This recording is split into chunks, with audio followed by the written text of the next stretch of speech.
যেমন করে হোক যেমন ভাবে হোক বাবা মহাদেবের তপস্যা আমায় ভঙ্গ করতেই হবে। এইরূপ অবস্থায় নারায়ণ মোহিনী রূপ ধারণ করে কৈলাস পর্বতে বাবা মহাদেবের তপস্যা ভঙ্গ করার জন্য আগমন করছে। এই সদাই জুড়ি ইমন হে বধু পাতা সরু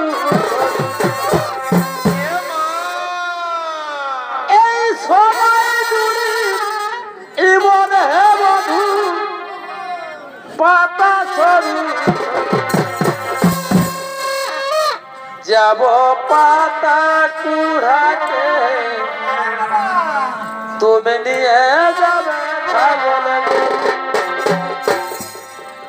যাব পাতা কুড়াতে তুমি নিয়ে যাবে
সুন্দরী নারী এসে কৈলাসী করে এই সুন্দরী রূপ থেকে মন আমার বিচলিত হলো কেন?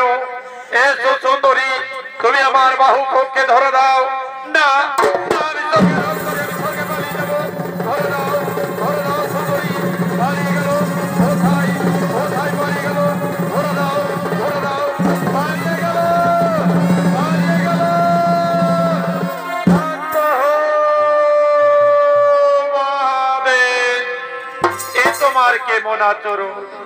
তুমি মদন বিজয়ী মহাদেব সামান্য এক রমণীকে দেখে আজ তুমি মুক্ত হয়ে গেলে।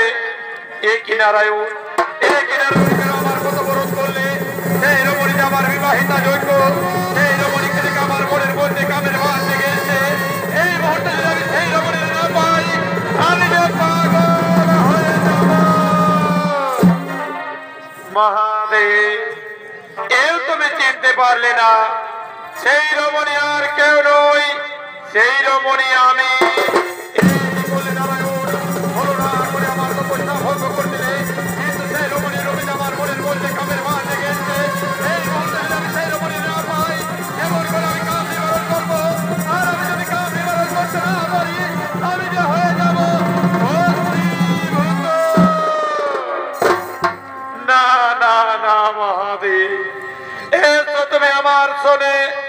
এই নির্জন স্থানে করে তুমি বীর্যস্থলিত, সেই হতে হবে তোমার কাম নিবারণ।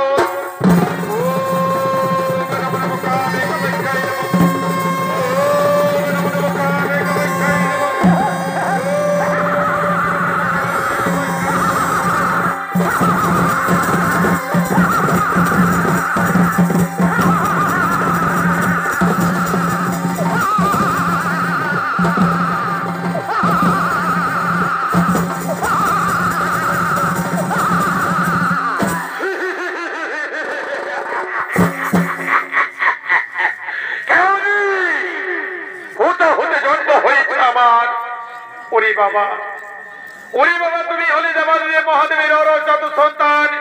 কাম মানে তোমার পিতা জর্জরিত হয়েছিল কৈলাসী করে, কাম নিবারণ করতে তোমার হয়েছে জন্ম। তাই তো পুত্র তোমার নাম কামাসুর। কামাসুর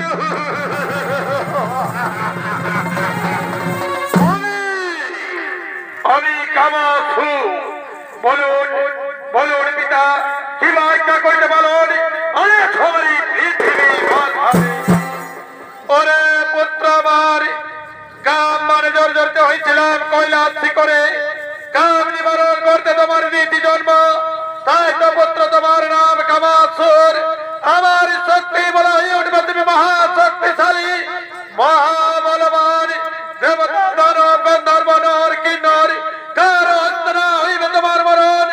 একটি কথা রাখিবে স্মরণ, ওরে পুত্র আমার, কোনদিন ভয় ভয় না করিবে না। যেদিন ভয় ভয় করিবে না, সিদ্ধিদাতা গজানর হস্তে হইবে মরণ।